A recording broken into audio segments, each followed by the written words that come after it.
महायुतीत सातारा लोकसभेच्या जागेचा तिढा कायम आहे आणि त्याच वेळेला राज्यसभेचे खासदार उदयनराजे भोसलेंना इथून लोकसभेची उमेदवारी मिळणार अशी चर्चा सुरू झाली।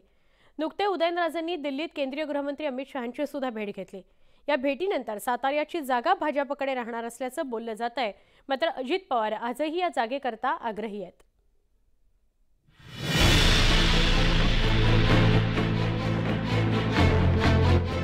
सातारा लोकसभेच्या जागेवरून भाजप आणि अजित पवारांच्या राष्ट्रवादी काँग्रेसमध्ये जोरदार रस्सीखेच सुरू आहे। एकीकडे अजित पवारांनी ही जागा प्रतिष्ठेची केली आहे। भाजप राज्यसभेचे खासदार उदयनराजे भोसले हे साताऱ्यातून लोकसभा निवडणूक लढवण्याकरता इच्छुक आहेत, तर अजित पवार ही जागा भाजपकरता सोडायला तयार नाही। त्यामुळेच साताऱ्याचा वाद दिल्लीत गेलाय। नुकताच उदयनराजेंनी दिल्ली दौरा केला। या दौऱ्यात त्यांनी केंद्रीय गृहमंत्री अमित शहांची भेट घेतली। शहा उदयनराजे भेटीनंतर सातारा लोकसभेच्या जागेचा तिढा सुटल्याचा दावा उदयनराजेंच्या समर्थकांकडून केला जातो। आदरणीय अजितदादा पवार साहेब असतील किंवा बैठकीतून ज्या वेळेला सूर निघाला आणि एकत्रित बसून ज्या वेळेला निवडणूक लढवायची त्यावेळेला चर्चा ह्या होत असतात, परंतु अंतिम चर्चा हे ठरलेलं आहे की उदयनराजे हे कमळ चिन्हावर लढतील आणि मला खात्री आहे की उद्या किंवा परवा अधिकृत घोषणा होईल। दिल्ली दौऱ्यानंतर साताऱ्यात उदयनराजे समर्थकांनी जोरदार राजकीय शक्ती प्रदर्शन केलं। उदयनराजेंच्या स्वागताकरता शहरात ठिकठिकाणी स्वागताचे बॅनर लावण्यात आले। उदयनराजे भाजप चिन्हावरच लोकसभा लढवणार असल्याचं या बॅनरच्या माध्यमातून ठसवण्याचा प्रयत्न केला गेला।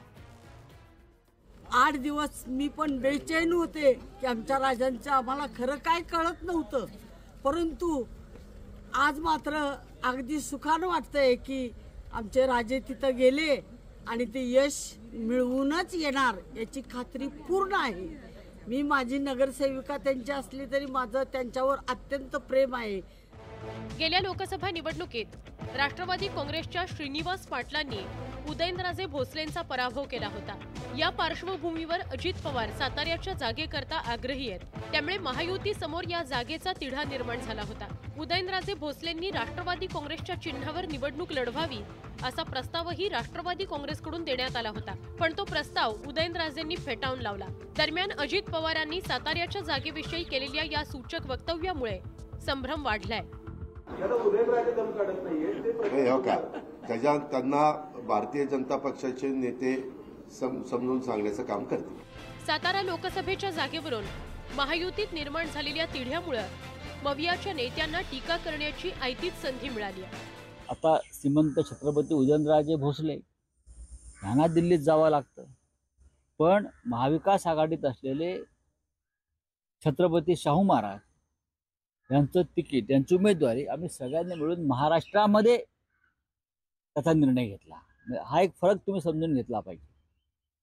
आम्हाला दिल्लीत जावं लागत नाही, आम्हाला दिल्लीची गुलामी करावी लागत नाही। गेल्या लोकसभा निवडणुकीत सातारा लोकसभेची निवडणूक प्रचंड चुरशीची झाली होती। शरद पवारांच्या पावसातील सभेमुळे त्या निवडणुकीला कलाटणी मिळाली। एकीकडे उदयनराजे लोकसभा लढवण्यावर ठाम आहेत, तर अजित पवारही माघार घेण्याच्या मनस्थितीत नाहीत। त्यामुळे साताऱ्याचा तिढा सोडवताना महायुतीच्या नेत्यांची कसोटी लागणार आहे। साताऱ्याहून सचिन जाधवसह ब्युरो रिपोर्ट, न्यूज 18 लोकमत।